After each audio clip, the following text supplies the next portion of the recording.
Seigneur. Oh, Alléluia. Est-ce que nous pouvons encore acclamer le Seigneur dans l'Assemblée Centre Chrétien Béret International?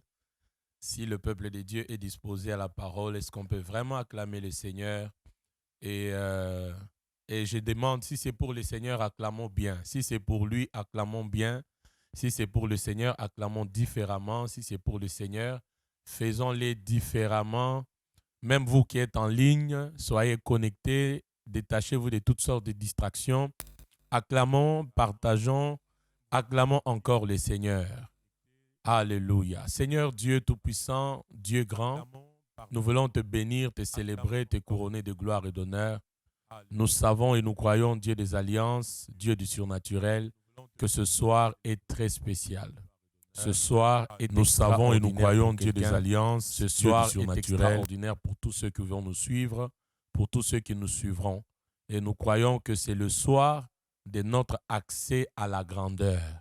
Pour cela, par le Saint-Esprit, avec action de grâce, nous avons prié.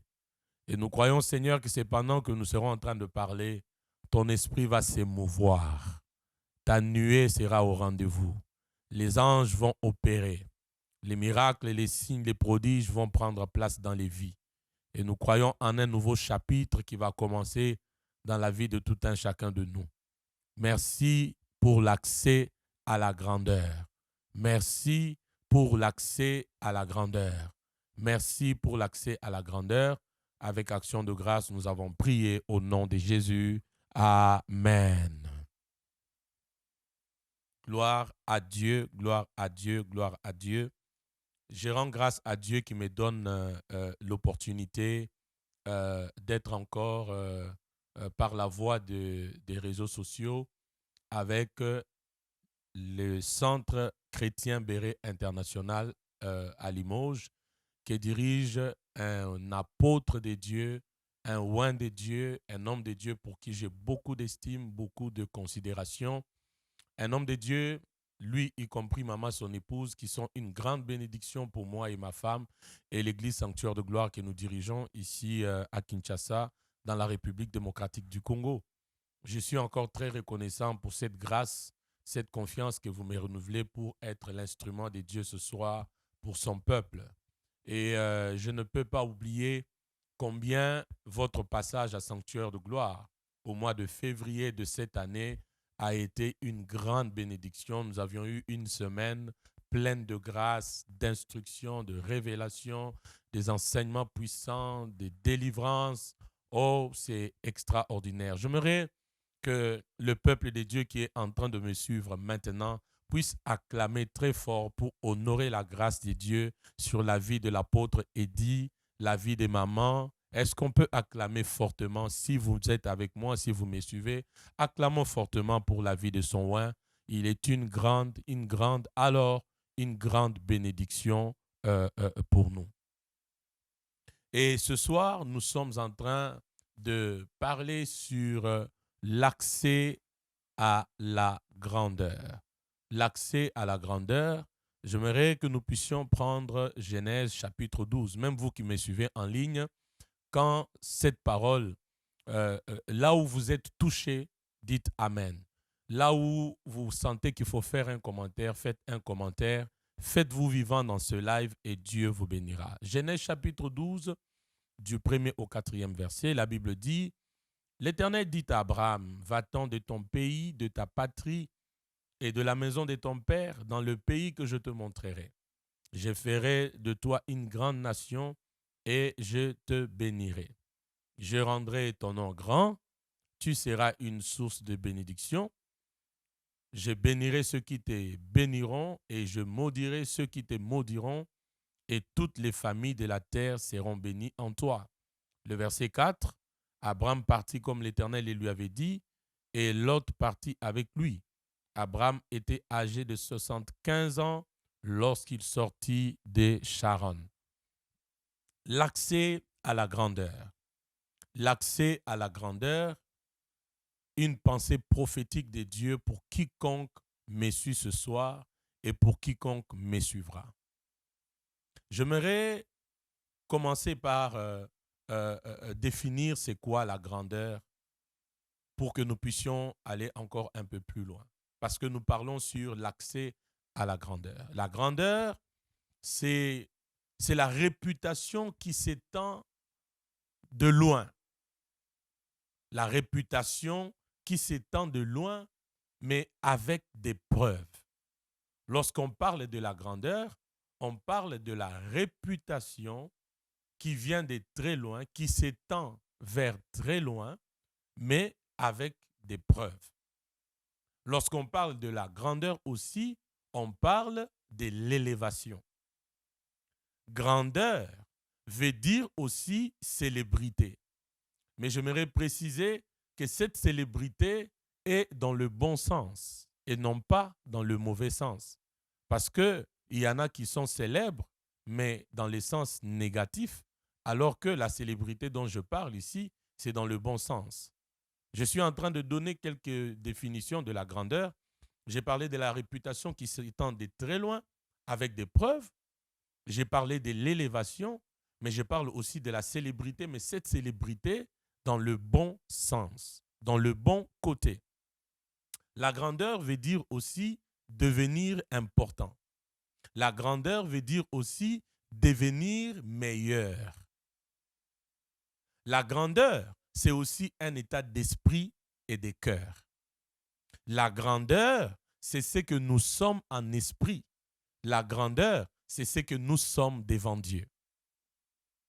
Donc, lorsque nous sommes en train de parler de l'accès à la grandeur, de manière actualisée, nous sommes en train de parler de l'accès à la réputation qui s'étend de loin avec des preuves. Nous sommes en train de parler de l'accès à l'élévation. Nous parlons de l'accès à la célébrité. Nous parlons de l'accès à une vie où désormais tu deviens important, importante et meilleure. Nous sommes en train ici de parler d'un état d'esprit des cœurs, mais nous sommes aussi en train de parler de la matérialisation de ce que nous sommes en esprit et de ce que nous sommes devant Dieu. Et je crois que déjà ici, quelqu'un est en train de recevoir sa part au nom de Jésus. Et laisse-moi t'annoncer déjà prophétiquement que c'est le temps de ta grandeur. C'est le temps de ta grandeur. Reçois cette parole là où tu es dans le nom puissant de Jésus-Christ. C'est le temps de ta grandeur. C'est-à-dire c'est le temps de ton élévation. C'est le temps de ta célébrité. C'est le temps où ce que tu es en esprit, ce que tu es en Dieu, ce que tu es devant Dieu sera manifeste et plusieurs le sauront et ça bénira plusieurs. C'est ainsi, vous verrez Dieu dire à Abraham, dans Genèse chapitre 12, l'Éternel dit à Abraham, va-t'en de ton pays, de ta patrie et de la maison de ton père, dans le pays que je te montrerai. Je ferai de toi une grande nation, je te bénirai, je rendrai ton nom grand et tu seras une source de bénédiction pour plusieurs. Donc, lorsque Dieu veut travailler dans la grandeur dans nos vies, n'oubliez pas, je ne suis qu'au début à l'introduction, il y a un élément que Dieu ne néglige pas, c'est notre nom. C'est notre nom. N'oubliez pas, il y a un élément important qui entre en jeu lorsque Dieu veut nous rendre grands. Dieu touche à notre nom. Dieu travaille par notre nom. Dieu s'est saisi de notre nom. Ainsi, je suis en train de libérer ma première prophétie sur quelqu'un. Je déclare sur toi que Dieu va rendre ton nom grand. Dieu va rendre ton nom grand. Dieu va rendre ton nom grand. Même si ton nom a été sali, même si ton nom a été, je ne sais pas, mal utilisé, je ne sais où, je dis à quelqu'un, Dieu rend ton nom grand. Et si tu me suis là où tu es, tu peux déjà déclarer ton nom et tu déclares, même toi qui me suis, tu peux faire un commentaire pour écrire ton nom et tu attaches à cela la grandeur. Tu déclares, moi Vicky, Dieu fait de mon nom grand. Vicky devient grand. Vicky devient grand. Vicky devient grand. Recevez cette grâce là où vous êtes dans le nom puissant de Jésus-Christ. Vous savez, c'est là où j'ai compris que le nom est une clé. Le nom est une clé. C'est comme ça que Dieu, quand il veut nous amener dans la grandeur, Il tient à ce que nos noms deviennent grands. Il tient à ce que nos noms aient de la réputation, de la renommée. Il tient à ce que nos noms deviennent grands parce que le nom est une clé qui peut t'ouvrir beaucoup de portes. Le nom est une clé qui peut t'attirer beaucoup de considérations. Le nom, j'allais même dire, c'est toute une prophétie de ta vie. C'est ainsi, il y a des gens, rien que par le nom, par exemple, de la famille qu'ils portent, il est recommandable, il est acceptable, il est considéré, les portes s'ouvrent à lui. Le problème, c'est quoi? C'est le problème du nom. C'est le problème du nom. Et Dieu dit à Abraham, je rendrai ton nom grand. Et j'ai dit à quelqu'un, Dieu veut rendre ton nom grand. Le nom est une clé. Le nom est une prophétie. Le nom, c'est aussi l'image de la qualité de vie qu'on est censé mener sur la terre. C'est ainsi, nous voyons par exemple dans la Bible, Dieu changeait le nom des gens. Abraham en Abraham, Sarah en Sarai, Simon en Pierre. Et nous voyons même plus loin Christ recevoir le nom qui a été souverainement élevé en ce nom tout genou fléchi, toute langue confesse, extraordinaire. Je dis à quelqu'un, Dieu veut rendre ton nom grand. Et lorsque Dieu dit à Abraham, je rendrai ton nom grand, ça voulait aussi dire, Abraham, je vais te donner de la réputation. Je vais te donner de la renommée. Mais Dieu voulait dire aussi à Abraham, je vais faire de toi un souvenir pour des générations. Écoutez, toutes ces choses, elles sont cachées. Je ne suis que dans la définition de la grandeur. Donc, je vais te donner de la réputation, je vais te donner de la renommée, je vais faire de toi un souvenir des générations, mais aussi, je vais faire de toi un monument. Reçois cette grâce là où tu es. Donc, lorsque Dieu t'appelle à la grandeur, Dieu veut te donner de la réputation. Dieu veut te donner de la renommée. Dieu veut te donner de l'élévation. Dieu veut faire de toi un souvenir pour des générations. Dieu veut t'établir comme un monument. Un monument, une référence, un repère pour des générations. Partout où vous êtes en train de me suivre maintenant, recevez cette grâce au nom de Jésus. Recevez cette grâce au nom de Jésus. Cette soirée, l'apôtre l'a dit, c'est une soirée prophétique. Je vais être prophétique avec vous. Recevez cette grâce au nom puissant de Jésus partout où vous êtes en train de me suivre. Et je suis en train de déclarer déjà par le sang de Jésus, partout où ton nom a été mal cité, que le sang de Jésus change les témoignages. Partout où ton nom a été mal cité, que le sang de Jésus change les témoignages. Partout où ton nom a été mal cité, que le sang de Jésus change les témoignages parce que Dieu veut faire de toi et de ton nom grand. Ça veut dire Dieu veut te donner de la réputation qui est différente de celle que la famille t'a donnée. Dieu veut te donner de la renommée qui est différente de celle que les hommes t'ont donnée. Dieu veut faire de toi un monument, un souvenir pour des générations. Ainsi, aujourd'hui, on parle par exemple du Dieu d'Abraham. Pourquoi? Il est un souvenir pour des générations, il est un monument pour des générations. Quand est-ce que ça a commencé? Lorsque l'Éternel a dit à Abraham, je rendrai ton nom grand. Et j'aimerais préciser pour avancer dans cet enseignement que lorsque Dieu faisait toutes ces prophéties, toutes ces promesses à Abraham, au fait, Dieu ne parlait pas à Abraham homme, Abraham charnel, Abraham chair, Abraham humain, mais Dieu était en train de parler à Abraham esprit. Si vous voyez le poids de toutes ces promesses de Genèse chapitre 12, du premier jusqu'au troisième verset, jusqu'à je bénirai ceux qui te béniront, je maudirai ceux qui te béniront, je ferai de toi une source de nations, je rendrai ton nom grand. En fait, Dieu parlait à Abraham esprit. Et c'est là où j'aimerais déjà vous donner un nota bene. Rien qu'à partir de cela, nous comprenons qu'en fait, la grandeur, ce n'est pas une chose vers laquelle nous allons. La grandeur, en vérité, elle est en nous. Parce que là, Dieu ne parlait pas à Abraham humain, mais il parlait à Abraham esprit. Or, en vérité, en l'homme, c'est l'esprit. Donc, la grandeur, ce n'est pas une chose vers laquelle nous allons. La grandeur, c'est une chose qui est en nous. Et ce soir, l'Éternel va nous aider à accéder à certaines clés qui peuvent faire que ce qui est en nous explose. Oh, je vois quelqu'un accéder à la grandeur au nom puissant de Jésus-Christ. Je vois quelqu'un accéder à la grandeur au nom puissant de Jésus. Avant que je te donne les clés, je suis encore dans Matthieu chapitre 11. J'aimerais que tu m'aides à écrire ce passage biblique. Je suis dans Matthieu chapitre 11. Un passage que nous connaissons, ça c'est Jésus qui est en train de parler.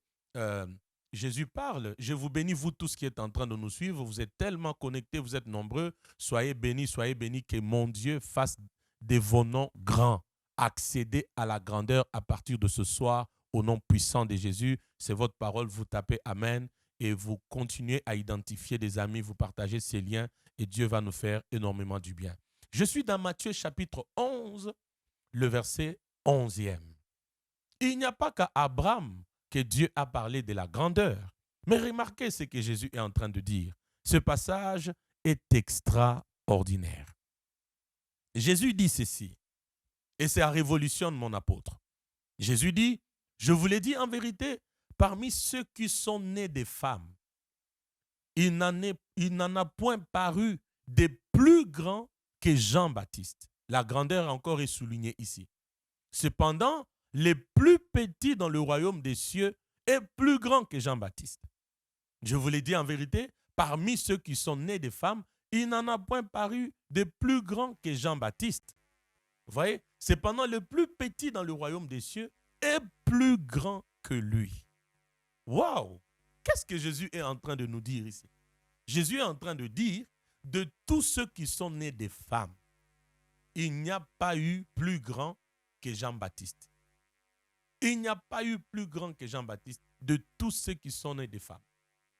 On n'a pas retrouvé la grandeur en un homme comme Jean-Baptiste, de tous ceux qui sont nés des femmes. Et je vous rappelle encore, Jean-Baptiste n'était pas n'importe qui. Remarquez le poids du ministère de Jean-Baptiste. Cet homme habitait dans les déserts, mais des hommes et des femmes venaient de loin, étaient attirés dans les déserts. Jean-Baptiste n'était pas n'importe qui parce que même Hérode le connaissait. Jean-Baptiste n'était pas n'importe qui parce que l'impact de son ministère a fait que l'on se pose même la question, c'est Christ, c'est le prophète, c'est qui au juste? Vous voyez? Mais quand Jésus arrive, il dit, de tous ceux qui sont nés, des femmes, il n'y a pas plus grand qui a paru que Jean-Baptiste. Mais il ajoute, cependant, le plus petit dans le royaume des cieux est plus grand que Jean-Baptiste.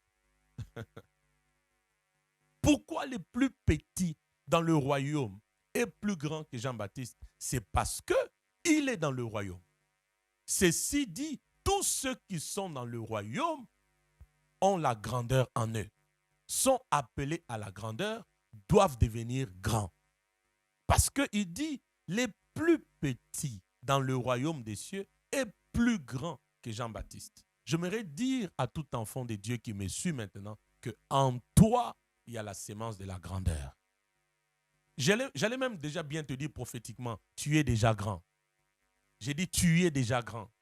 Je le déclare encore, même pour vous qui me suivez au centre chrétien Béret International, vous êtes déjà grand. Vous êtes grand. Pourquoi? Jésus dit, de tous ceux qui sont nés des femmes. Ah, plus grand que Jean-Baptiste. Non, on n'a pas vu. Mais de tous ceux qui sont dans le royaume, les plus petits. Cependant, le plus petit dans le royaume des cieux est plus grand que lui. Il est plus grand que lui. J'ai l'audace même de dire à quelqu'un, tu es plus grand que Jean-Baptiste. Tu es plus grand que tous ceux qui nous ont précédés, qui sont nés de femmes. Pourquoi? Parce que nous ne sommes pas nés que de femmes, mais nous sommes nés aussi et surtout de nouveau. Le fait de naître de nouveau, le fait de naître de l'esprit, le fait de naître dans le royaume, le fait d'appartenir au royaume, nous condamne à la grandeur, rassure en nous la sémence de la grandeur. Est-ce que tu peux acclamer? Est-ce que tu peux acclamer pour cette révélation qui est en train de te pénétrer si tu comprends que, étant dans le royaume, la sémence de la grandeur est en toi, tu es appelé à la grandeur et Dieu va te donner l'accès à la grandeur ce soir. Les plus petits dans le royaume des cieux est plus grand que Jean-Baptiste, est plus grand que lui. Ça, c'est extraordinaire. Pourquoi tu es plus grand que lui? Parce que lui était né de femme. Mais toi, tu es né de l'Esprit. Tu es né de nouveau. Tu es né de Dieu et tu es né dans le royaume de Dieu. Et à cause de cela, tu es condamné à la grandeur. Tu dois vivre à la grandeur. Je décrète et je déclare, c'est la saison de la grandeur pour quelqu'un. Je décrète et je déclare, c'est la saison de la grandeur pour quelqu'un. Je décrète et je déclare, c'est la saison de la grandeur pour quelqu'un. Pourquoi? Parce que tu es né de Dieu. Tu es né de l'Esprit. Tu es né de nouveau. Tu es né dans le royaume. Tu es dans le royaume. Et quiconque est dans le royaume, la Bible dit cependant, les plus petits dans le royaume des cieux est plus grand que Jean-Baptiste. C'est-à-dire, tout celui qui est dans le royaume a la grandeur en lui. Tout celui qui est dans le royaume est appelé à la grandeur. Tout celui qui est dans le royaume finira dans la grandeur. Oh, alléluia. Alléluia. Alléluia. Ceci dit, en nous, nous avons le potentiel de la grandeur. En nous, nous avons le potentiel de faire plus que tous ceux qui sont nés des femmes.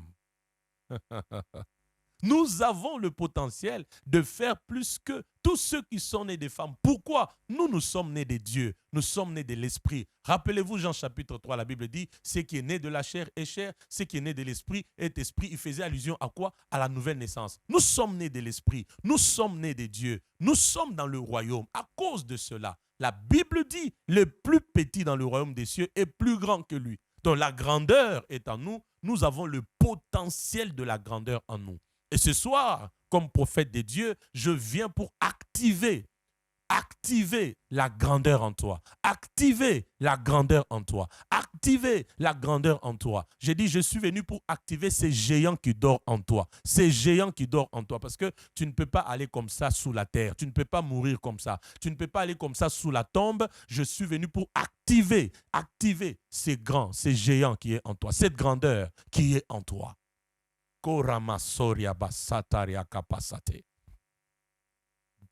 Donc, en Christ, la grandeur, c'est notre héritage. En Christ, la grandeur est un héritage. Et vous allez même voir encore, Jésus nous révolutionne. Dans Jean chapitre 14, le verset 12, Jésus dit, en vérité, je vous l'ai dit, ceux qui croiront en moi, ils feront des œuvres que j'ai fait, ils en feront des plus grandes parce que je m'en vais chez le Père. Ça, c'est extraordinaire. Ça veut dire que vous qui croyez en moi, en vous, il y a le potentiel de faire plus grand. Il y a le potentiel de faire plus grand. Plus grand que qui? Que tous ceux qui sont nés des femmes. Jésus va même plus loin pour dire, vous ferez des œuvres plus grandes que celles que j'ai faites parce que je m'en vais chez le Père. C'est-à-dire, vous serez capable de faire même plus que moi. Alors, je ne suis pas étonné que dans Actes chapitre 3, après que Jésus soit monté et que les apôtres aient reçu les revêtements de la puissance, je ne suis pas étonné que Pierre regarde ces paralytiques et lui dise, je n'ai ni or ni argent, ce que j'ai, je te le donne. Au nom de Jésus, lève-toi et marche. J'ai vu ces paralytiques marcher et la Bible me dit que c'était un boiteux de naissance et il avait plus de 40 ans. Lorsque je regarde dans la marche de Jésus, la personne que Jésus a guérie, qui avait le plus d'années de maladie, c'était cet homme de la piscine de Bethesda. Mais là, ce n'était que 38. Mais je vois les apôtres faire marcher un homme boiteux de naissance qui avait plus de 40 ans. Oh, la dimension des choses plus grandes commence. La dimension des choses plus grandes commence. Jésus sait comme arrêter, permettez-moi de le dire ainsi, à cet homme de la piscine de Bethesda qui était malade depuis 38 ans. Mais parce qu'il a dit, vous ferez des choses plus grandes que celles que j'ai faites. Ça veut dire que vous avez en vous le potentiel de la grandeur, de faire au-delà. Les apôtres étaient capables de faire marcher un boiteux de naissance qui avait plus de 40 ans. Les choses plus grandes commencent. Je prophétise sur quelqu'un que la grandeur, quand elle commence, elle s'accompagne des choses plus grandes.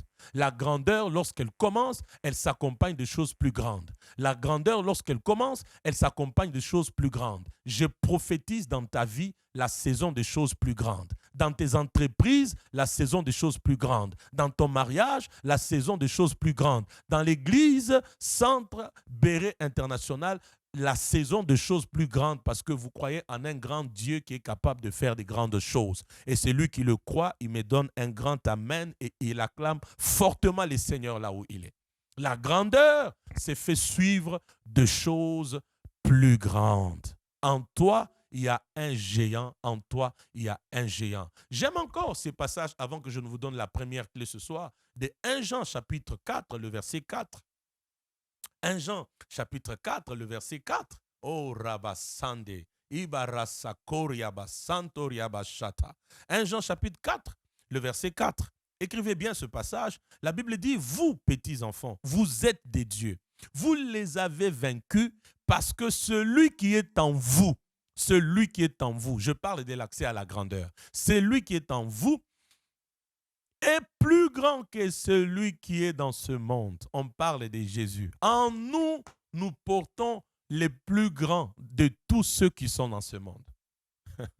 C'est pourquoi je vous ai dit, la grandeur, ce n'est pas une chose vers laquelle nous allons. La grandeur, c'est quelque chose que nous avons en nous. Et j'aimerais le dire avec toute audace, la grandeur aussi, c'est une personne. C'est Christ en toi.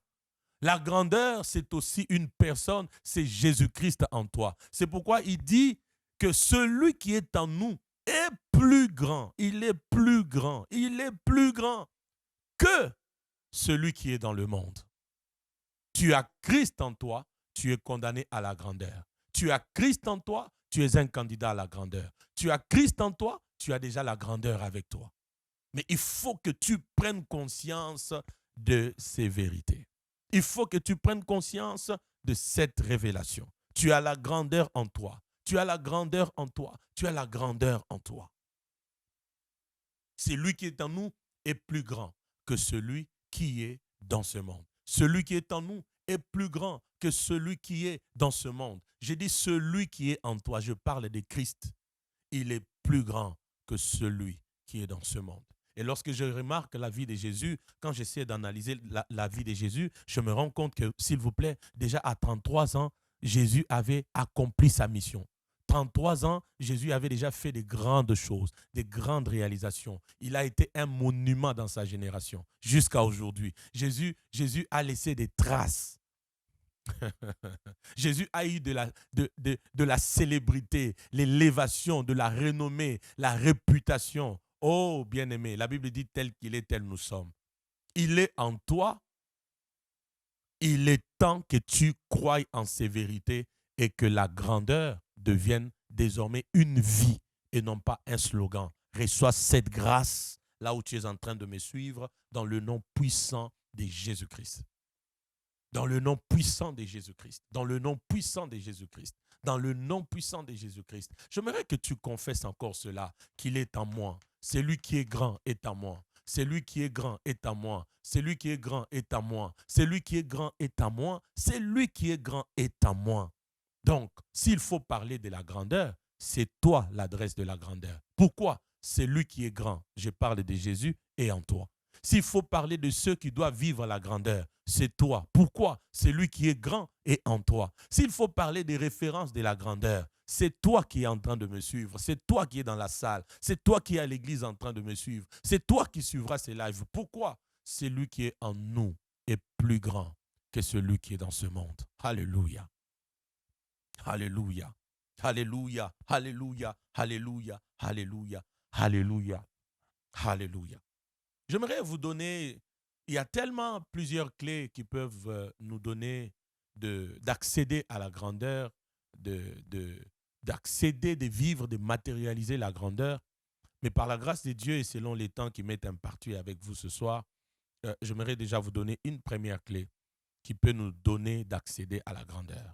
La première clé, lorsque vous remarquez, je vous ramène dans Genèse chapitre 12, le premier verset, la Bible dit, l'Éternel dit à Abraham. La première clé, c'est Dieu. Tu veux vivre la grandeur? Dieu. Tu veux vivre la grandeur? Dieu. Tu veux accéder à la grandeur? Dieu. Tu veux la grandeur? J'ai dit Dieu. C'est Dieu la vraie source de la grandeur.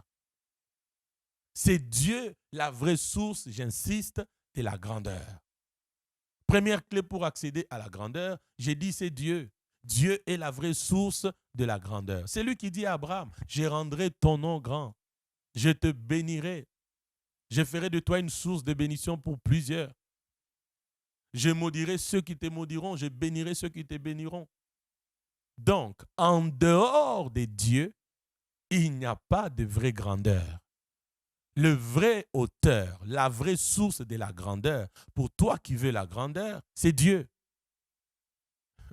C'est Dieu, l'auteur de la grandeur. Et j'aime ce que le psaume 145, le verset 3 dit. Psaume 145, le verset 3, j'aime ce que ce passage biblique nous dit. J'ai parlé des dieux, pas d'autre chose. J'ai parlé des dieux, pas d'autre chose. Psaume 145, le verset 3. Psaume 145, le verset 3. Psaume 145, le verset 3. La Bible dit, oh, c'est extraordinaire. La Bible dit au verset 3, l'Éternel est grand et très digne de louange, et sa grandeur est insondable.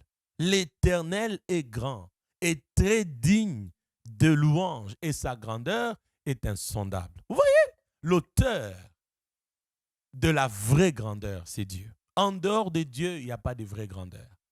La vraie grandeur a pour source, j'ai dit, Dieu. Et la Bible dit de notre Dieu que même sa grandeur est insondable. C'est-à-dire, lorsque la grandeur de Dieu entre en jeu dans nos vies, oh, des choses inouïes, des choses impossibles, des choses inattendues arrivent. Rappelez-vous, les psalmistes pouvaient encore dire, l'Éternel est grand, et dans sa grandeur, il fait tout ce qu'il veut. C'est extraordinaire. J'aimerais que celui qui croit, qui a compris que la vraie source de la grandeur, c'est Dieu, puisse s'attendre à l'inattendu, puisse s'attendre à l'impossible, puisse s'attendre à ce à quoi le monde, même ta famille, ne t'avait pas programmé. Parce que la vraie source de la grandeur, c'est qui? C'est notre Dieu. Psaume 18, le verset 35 encore. Écrivez bien ce passage que je suis en train de donner. Psaume 18, le verset 35. Les centres chrétiens Béret, c'est un peuple qui aime les Écritures. Alors, il faut qu'on aille dans les Écritures et prenez ces quelques passages bibliques que je vous donne. Je suis dans Psaume chapitre 18, le verset 35. Psaume 18, le verset 35. Psaume 18, le verset 35. La Bible dit quoi? Psaume 18, 35. La Bible dit, j'aimerais qu'on prenne directement le verset 36. La Bible dit, Psaume 18, 36, tu me donnes le bouclier du salut, ta droite me soutient et je deviens grand par ta bonté. Je deviens grand par ta bonté. Vous voyez? Donc, il n'y a qu'avec Dieu et que par Dieu que nous pouvons devenir grands. Et j'aimerais vous dire encore ce soir, c'est un nota bene, c'est que à ce niveau ici, lorsque nous accédons à la grandeur de Dieu, c'est juste un signe de la bonté de Dieu. Et j'aimerais dire à quelqu'un, ça c'est une prophétie, je ne sais pas comment a été cette année 2021 pour toi, depuis janvier, février, mars, avril, mai, juin, juillet, août, jusqu'à maintenant décembre. Je ne sais pas comment a été cette année, je ne sais pas par quel chemin tu es passé, je ne connais pas les réalités de ta famille, je ne connais pas les réalités professionnelles, financières, matérielles, je ne sais pas les réalités de la santé dans ta famille, mais j'aimerais te rassurer que notre Dieu est un Dieu bon. J'aimerais te rassurer de la bonté de Dieu pour ta vie. La Bible dit, chaque matin, il renouvelle ses bontés. Tu as peut-être manqué de choses, tu as loupé des opportunités. Il y a des choses que tu espérais, que tu n'as pas pu matérialiser. Mais laisse-moi te dire, si tu peux être en vie, si tu peux être en train de respirer maintenant et être dans sa présence, c'est un signe de la bonté de Dieu. Et la Bible dit, je deviens grand par ta bonté. J'ai dit à quelqu'un, même si le monde ne veut pas, tu vas vivre ta grandeur. Tu vas accéder à ta grandeur. Pourquoi? Parce que la grandeur est aussi le signe de la bonté de Dieu en notre faveur. Donc, en dehors de Dieu, il n'y a pas de vrai. Il n'y a pas de vrai. Il n'y a pas de vraie grandeur. Dieu est la vraie source de la grandeur. Psaume 71, le verset 21. Vous qui me suivez, commentez ce live. Partagez-les encore dans différents groupes. Identifiez des connaissances, des amis qui doivent suivre ce même message avec nous. Psaume 71, le verset 21, la Bible dit, Relève ma grandeur, console-moi de nouveau. Relève ma grandeur. Ça, c'est le psalmiste qui parle à Dieu. Relève ma grandeur et console-moi de nouveau.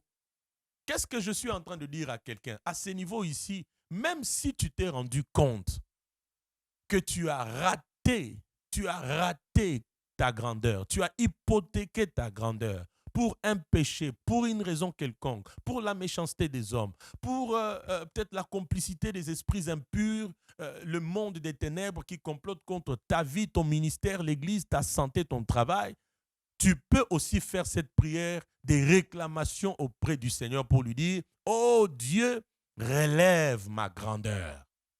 Et cela est possible. Je prie que Dieu exauce quiconque fera cette prière ce soir par le nom puissant de Jésus. Il dit, relève ma grandeur, console-moi de nouveau.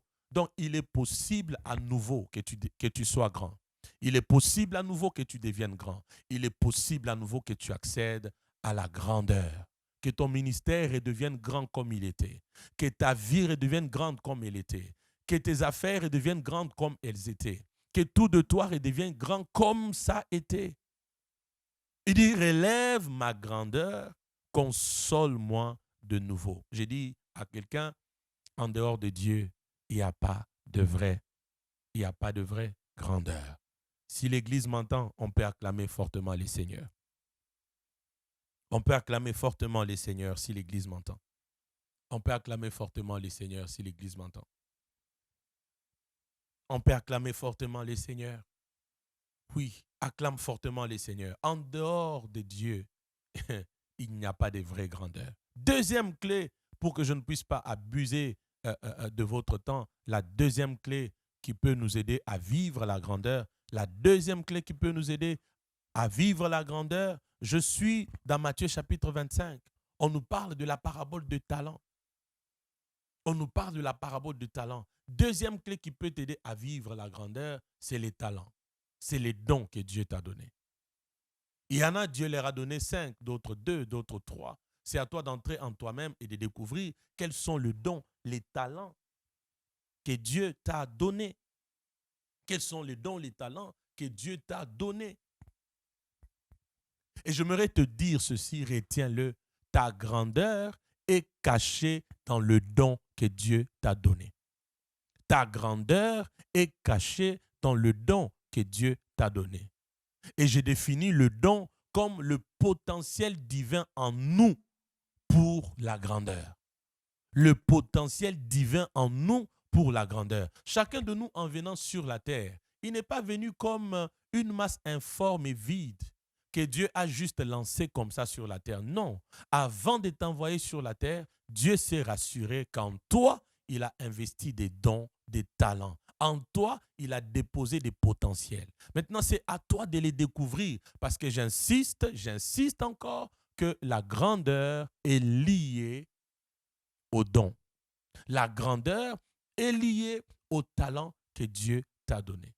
Il y a des gens dont nous parlons aujourd'hui. Il y a des gens dont la réputation est partout dans le monde. Il y a des gens dont la renommée est partout dans le monde. Il y a des gens dont la célébrité est partout dans le monde. Pourquoi? Ils ont seulement valorisé le don que Dieu leur a donné. Ils ont valorisé les talents que Dieu leur a donnés. Ils ont travaillé cela. Ils ont perfectionné cela. Ils ont travaillé, ils ont perfectionné cela. Et ça les a sortis de l'anonymat pour la renommée. Et ça les a sortis de la bassesse pour l'élévation. Ça les a sortis de la pauvreté pour la richesse. Je suis en train de dire à quelqu'un, ce n'est pas le temps d'envier ce que l'autre a.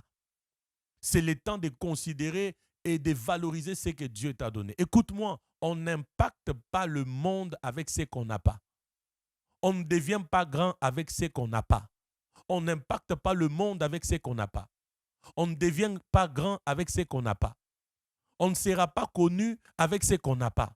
On n'impacte le monde qu'avec ce qu'on a. On sera connu en fonction de ce qu'on a. On va impacter le monde en fonction de ce qu'on a. De ce qu'on a reçu comme don, comme grâce de la part de Dieu. Et chacun de nous, en lui, il y a des dons. 2, 3, 5, 10, il y a des dons. Parce que jusqu'à aujourd'hui, Dieu continue à faire des dons aux hommes. 1 Pierre chapitre 4, le verset 10. Qu'est-ce que la Bible nous dit? Dans 1 Pierre chapitre 4, le verset 10. 1 Pierre chapitre 4, le verset 10, la Bible est claire encore à ces sujets-là. La Bible est très, très claire à ces sujets dans 1 Pierre chapitre 4, le verset 10. Je vais lire ce passage pour nous. La Bible dit, c'est très clair à ce niveau-là. La Bible dit, comme des bons dispensateurs de grâce de Dieu, que chacun de vous mette au service des autres le don qu'il a reçu. Le don qu'il a reçu. Donc Dieu, jusqu'à aujourd'hui, continue à faire des dons aux hommes, continue à distribuer des dons aux hommes, continue à déposer des dons dans les hommes. Et je l'ai défini, le don comme le potentiel divin en nous pour notre grandeur. Le potentiel divin en nous pour occuper notre place sur la terre. Parce que tu n'es pas sur la terre par hasard. Tu n'es pas là pour subir le hasard. Tu n'es pas là pour ne pas comprendre qu'est-ce que tu es censé faire. Dieu, en t'envoyant sur la terre, s'est rassuré que le don, les talents ont été d'abord déposés en toi. Ensuite, il t'a envoyé sur la terre. Et j'aimerais dire à quelqu'un, parce que je l'entends prophétiquement, Dieu me dit de te dire, tout ce que tu cherches, c'est en toi. Dieu me dit de te dire, tout ce que tu cherches, c'est en toi. Les meilleurs que tu recherches là, c'est en toi. Si tu peux entrer en toi-même, découvrir l'investissement de Dieu en toi, découvrir le don, les talents que Dieu t'a donnés et valoriser cela, je suis en train de te garantir que la grandeur ne sera pas un slogan. La grandeur deviendra une vie. Pourquoi? Parce que je l'ai dit, la grandeur est aussi liée au don que Dieu nous a donné. Proverbe 22, le verset 29. Je vais plus vite à cause de mon temps. Proverbe 22, le verset 29. Là où je vais m'arrêter, je m'arrêterai. Proverbe 22, le verset 29. Proverbe 22, verset 29. La Bible dit quoi? Si tu vois un homme habile dans son ouvrage, il se tient auprès des grands. Si tu vois un homme habile dans son ouvrage, il se tient auprès des grands. Si tu vois un homme habile dans son ouvrage, il se tient auprès des grands. Il se tient auprès des grands. Tu as des dons en toi, mais tu dois juste maintenant les valoriser. Tu dois travailler ces dons. Tu dois perfectionner ces dons. Parce que c'est la particularité qui va faire que tu deviennes rare et que tu sois recherché. C'est la particularité qui fera que tu puisses être recherché.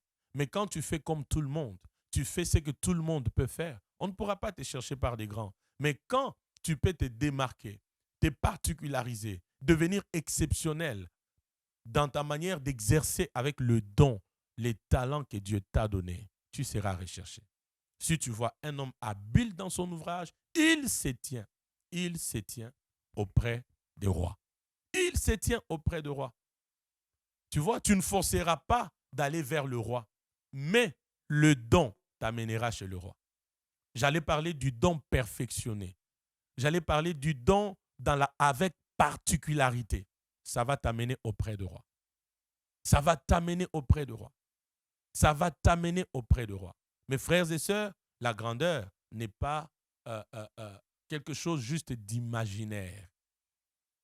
Dieu t'a donné le potentiel. Si tu peux considérer cela, tu quitteras d'un niveau à un autre. Je vois quelqu'un acclamer très fort le Seigneur. Je vois quelqu'un acclamer très fort le Seigneur. Je vois quelqu'un acclamer très fort le Seigneur. Tout le monde ne prêchera pas comme l'apôtre Édie. Tout le monde ne sera pas appelé au ministère comme l'apôtre Édie. Mais au moins chacun de nous a un potentiel que Dieu a déposé en lui. Chacun de nous a un don particulier que Dieu lui a donné. C'est le temps d'entrer en toi-même, de découvrir ces dons, de valoriser ces dons, de travailler avec ce don. Ça t'amènera auprès de roi. Ça t'ouvrira des portes. Ça fera que tu ne restes plus dans l'anonymat. Ça te donnera de la renommée, de la réputation. Ça t'élèvera, ça te donnera de la célébrité. Ça te donnera ta place sur cette terre et tu impacteras. Frère, sœur, valorise ce que Dieu t'a donné. Travaille et perfectionne cela. Et je prie que la grâce de Dieu soit avec toi dans le nom de Jésus. Je connais un homme dans la Bible, c'est David. Cet homme a accédé auprès du roi Saül juste parce qu'il savait jouer à la harpe. Dans 1 Samuel 16, 18, un des serviteurs de Saül a dit, non, je connais un homme. Un homme habile, il joue très bien à la harpe. Si seulement il peut jouer à la harpe, je pense que les esprits qui tourmentent le roi seront calmés. On est allé prendre David de là où il était pour se tenir maintenant devant le roi et jouer à la harpe. Ça, le don peut le faire. J'ai parlé de Dieu comme première clé. Je parlais du don comme deuxième clé. Et la troisième clé, et je sais que c'est une réponse de Dieu pour plusieurs qui vont me suivre, c'est la capacité d'être serviteur. Vous voulez être grand. Pour devenir grand, vous voulez la grandeur, il faut être serviteur. Luc, chapitre 22, le verset 24 au verset 27. Mon apôtre, je ne sais pas si vous me suivez très bien, je peux avoir votre retour à vous. Vous nous suivez très bien, mon apôtre? Mes techniciens, vous pouvez m'aider à avoir les retours de l'apôtre, s'il vous plaît? Je vais me rassurer que l'apôtre et l'Église me suivent.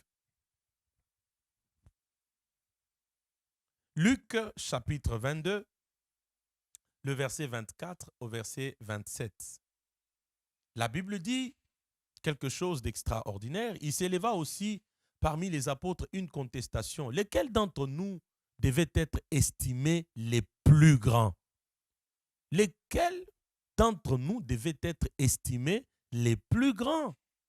Jésus leur dit, les rois des nations les maîtrisent et ceux qui les dominent sont appelés bienfaiteurs. Qu'il n'en soit pas de même pour vous, mais que le plus grand parmi vous soit les plus petits, et celui qui gouverne comme celui qui sert. Car quel est le plus grand? Celui qui est à table ou celui qui sert? N'est-ce pas celui qui est à table? Et moi, cependant, je suis au milieu de vous comme celui qui sert. On lui pose la question, mais quel est le plus grand parmi nous? Quel est le plus grand? Je vais enrichir cette pensée avec Matthieu chapitre 20. Matthieu chapitre 20. Écrivez ce passage, aidez-moi dans ces lives.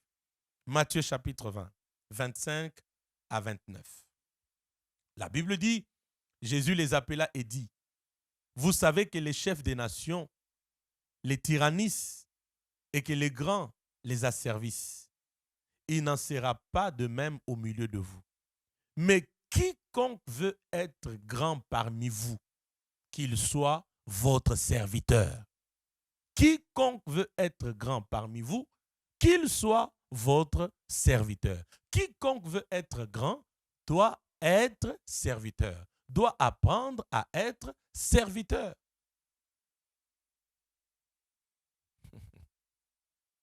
Quiconque veut être le premier parmi vous, qu'il soit votre esclave. C'est ainsi que le Fils de l'homme est venu, non pour être servi, mais pour servir et donner sa vie comme la rançon de beaucoup. J'aime le verset 28. C'est ainsi que le Fils de l'homme est venu, non pour être servi, mais pour servir. Non pour être servi, mais pour servir. Tu veux la grandeur, sois serviteur. Sois au service des autres. Sers les autres. Parce que la grandeur est liée au service. N'oublie pas ça.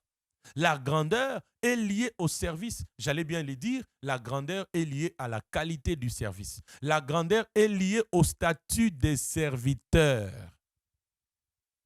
Jésus dit, je ne suis pas venu pour être servi, mais je suis venu pour servir et donner ma vie comme la rançon de beaucoup. Tu veux la grandeur, sois serviteur. Tu veux la grandeur, rends service aux autres. Tu veux la grandeur, sois au service des autres. Parce que, j'insiste, la grandeur est liée au service. Matthieu 23, le verset 11. Matthieu 23, le verset 11. Je donne ce passage pour enchérir l'idée. Matthieu 23, le verset 11. La Bible dit, le plus grand parmi vous sera votre serviteur. Le plus grand parmi vous sera votre serviteur. J'aimerais que le peuple du centre chrétien Béret International puisse comprendre cette grande valeur. soyez des serviteurs. Soyez des serviteurs. Soyez au service de Dieu. C'est la clé pour accéder aussi à la grandeur.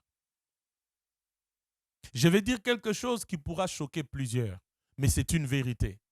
Et je sais que l'apôtre Édie, étant un homme ancré dans les Écritures, pourra encore mieux comprendre et expliquer au peuple de Dieu ce que je suis en train de dire. Beaucoup des malaises que nous avons dans nos églises, je sais que ça va choquer plusieurs, mais c'est une vérité. Beaucoup des malaises et des problèmes que nous avons dans nos églises, c'est parce qu'en fait, nous avons trop de serviteurs de Dieu.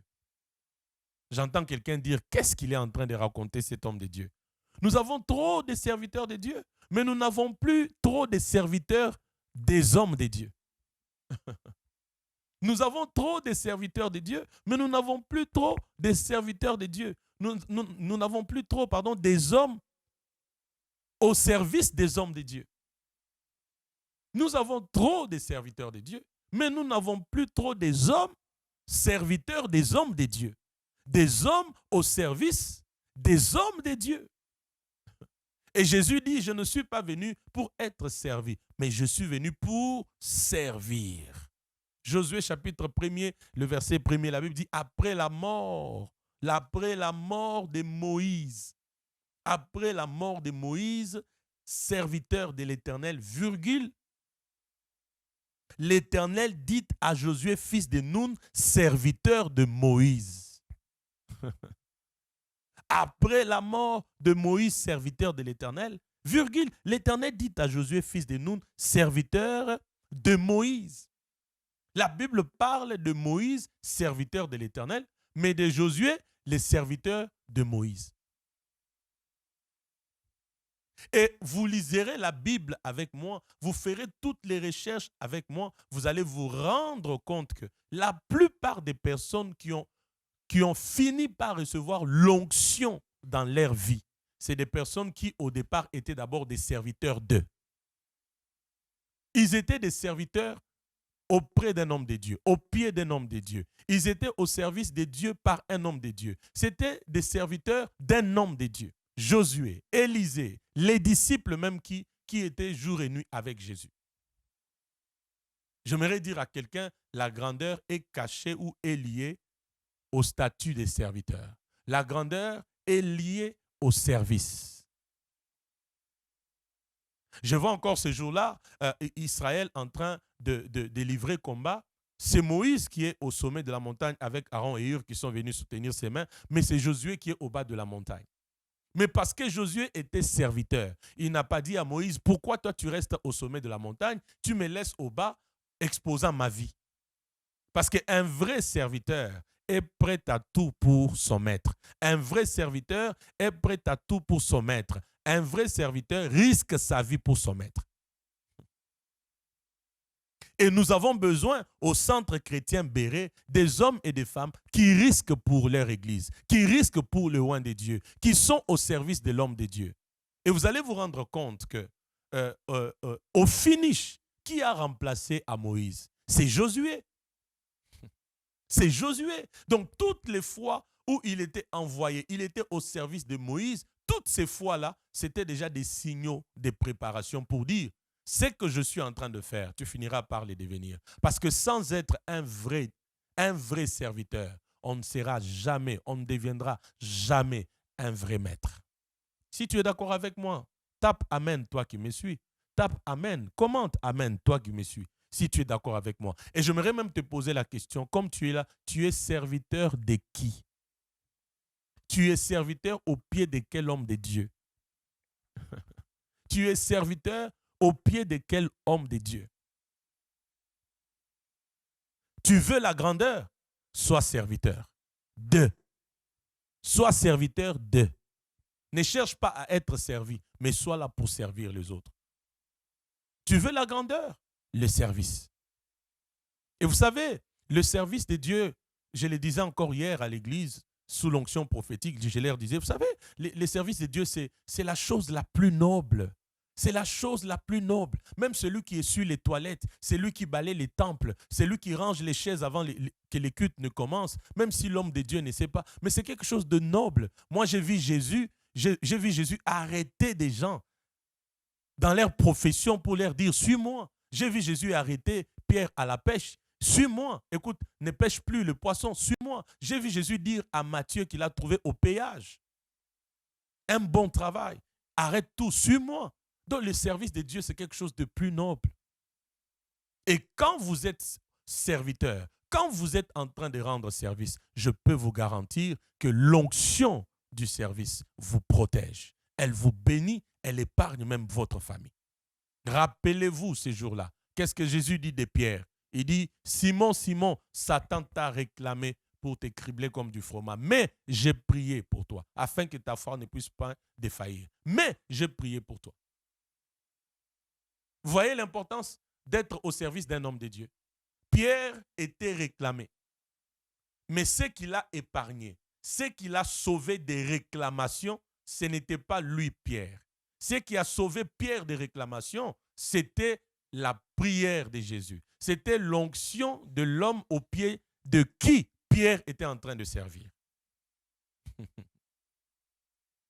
C'était l'onction de Jésus qui a épargné Pierre. Combien de gens ont des réclamations, des liens de famille, des esprits de famille, des malédictions générationnelles? Combien de gens sont réclamés à la mondanité, au péché, à l'impudicité, au célibat, à l'échec, à la compromission, à la bassesse? Combien?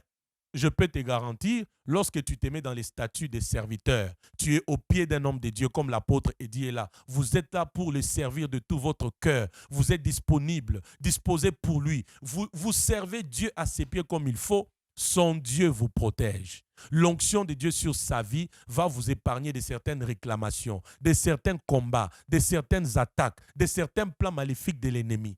Et l'onction de Dieu sur sa vie va vous bénir et vous propulser. Centre chrétien Béret International a besoin des vrais serviteurs, des vrais disciples. Même toi qui me suis, deviens un vrai serviteur pour ton père spirituel. Deviens un vrai serviteur pour ton pasteur. Deviens un vrai serviteur dans l'église où tu es en train de rendre service. Deviens un vrai serviteur. Lorsque nous servons au pied d'un homme de Dieu, malgré les réclamations du diable, des esprits de famille, des liens générationnels. Malgré toutes ces réclamations, le Dieu de l'homme de Dieu que nous servons est capable de nous délivrer. La prière de l'homme de Dieu est capable de relâcher une intervention surnaturelle en notre faveur. Vous voyez? Recevez cette grâce dans le nom de Jésus.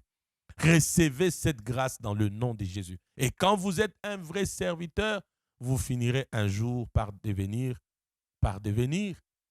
un vrai maître. Mais aussi, vous êtes grand, vous accédez à la grandeur, vous allez vivre la grandeur. Les gens vont vous respecter parce que vous êtes à leur service. Les gens vont vous respecter pour tout ce qu'ils ont reçu de vous alors que vous étiez en train de rendre service. Que celui qui commençait à faiblir dans le service de Dieu, que celui qui commençait à hésiter, que celui qui voulait même se retirer de la couverture spirituelle, de son père spirituel, de l'église, que celui qui voulait arrêter de servir Dieu, pendant que je prie, que le Seigneur fasse tomber les écailles de ton esprit et que tu comprennes qu'il n'y a pas plus noble que le service de Dieu. Il n'y a pas plus noble qu'être au service d'un homme de Dieu. Il n'y a pas mieux qu'être appelé serviteur de tel homme de Dieu comme Josué a été appelé serviteur de Moïse. Et le Dieu de l'homme de Dieu te protégera, te bénira, te propulsera. Malgré les réclamations comme on a réclamé Pierre, la prière de Jésus va agir. Pourquoi? Pierre était serviteur, Pierre était disciple au pied de Jésus.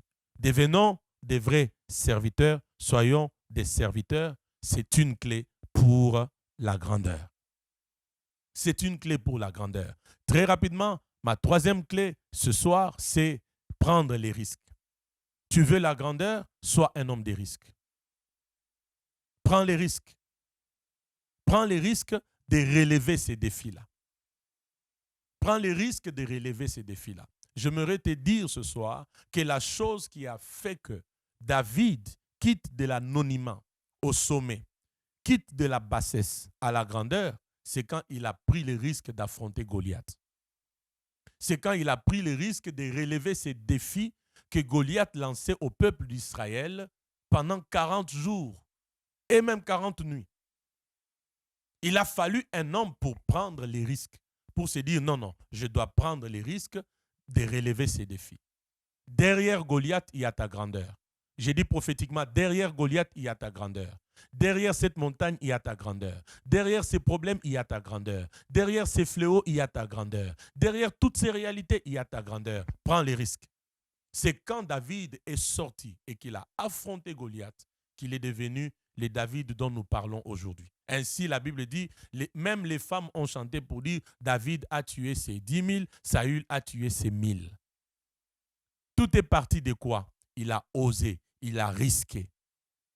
Il a risqué, il a affronté un défi. Il a affronté de relever les défis. Écoute-moi, ne vois pas les défis, mais vois la grandeur du Dieu qui est en toi. C'est un Dieu qui est capable de t'aider à relever ces défis. C'est un Dieu, avec lui, on fait des exploits. Avec lui, on relève les défis. La grandeur est ton partage, reçois cela. La grandeur est ton partage, reçois cela. La grandeur est ton partage, reçois cela. La grandeur est ton partage, reçois cela. La grandeur est ton partage, reçois cela. Et quand tu auras renversé Goliath, on se posera la question, de qui est-il fils? Prends les risques, ose, sors de ta zone de confort. Prends les risques, ose, affronte ces défis, sors de ta zone de confort. Affronte, prends les risques, sors de ta zone de confort. Derrière Goliath, c'est là où il y a la grandeur. Derrière Goliath, c'est là où il y a la grandeur. David a reçu l'onction par Samuel. C'était bien. Une étape de sa vie a changé. Mais le grand David dont on a parlé dans la Bible jusqu'aujourd'hui, c'est celui qui a affronté Goliath. C'est quand il a pris les risques d'affronter Goliath. Il a tenu à relever ses défis. Et quand il l'a relevé, il est entré dans la liste des grands.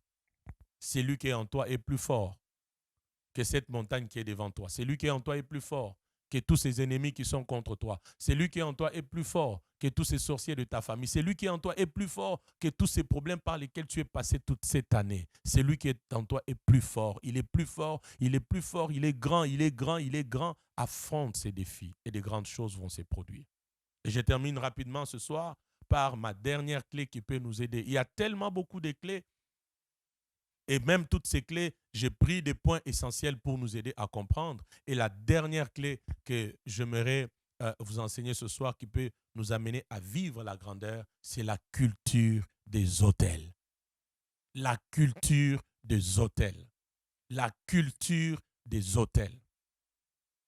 Centre chrétien Béret International, écoutez-moi très bien, la culture des autels. Vous voyez la différence entre Abraham et Lot, c'est quoi? Déjà remarquez Genèse 12, Dieu dit à Abraham, je rendrai ton nom grand, je te bénirai. Lorsqu'Abraham part avec Lot, il arrive en un endroit. La Bible dit, là, qu'est-ce qu'il fait? Non seulement Abraham établit des tentes en cet endroit, mais la Bible dit, il y éleva aussi un autel. Genèse 12, 7 à 8. Genèse 12, 7 à 8. Il y éleva un autel. Il y éleva un autel. Vous voyez la différence entre Abraham et Lot, c'est quoi? C'est que partout où ils allaient, les deux élevaient des tentes pour se coucher, pour se garder du soleil, mais un faisait un acte spirituel et prophétique, c'était Abraham. Abraham n'érigeait pas que des tentes. Abraham, à côté des tentes, élevait l'autel. Mais l'autre, lui, élevait que les tentes, mais il n'élevait pas des autels. Alors, il ne faut pas être étonné de voir Abraham devenir plus grand.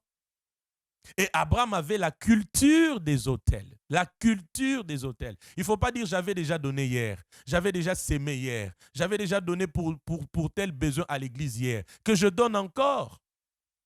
La culture des autels. La culture des autels. Soit comme Abraham. Partout où il allait, il déplaçait la tente, il élevait l'autel. Il déplaçait la tente, il élevait l'autel. Maintenant, remarquez le mystère. C'est qu'un jour, Jacob est en train de passer par là.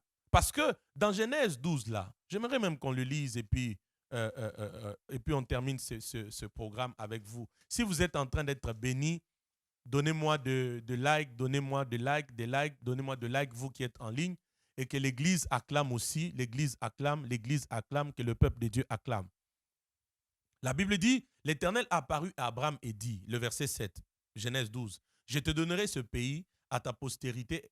Et la Bible ajoute, et Abraham bâtit là un autel à l'Éternel qui lui était apparu. Il se transporta de là vers la montagne à l'orient de Bethel. Dis après moi Bethel. Répète encore Bethel. Fais-le bien Bethel. Tape même Bethel. Et il dressa ses tentes ayant Bethel à l'occident et Haï à l'orient. Écoutez la suite. Il bâtit encore là un autel à l'Éternel et il invoqua le nom de l'Éternel.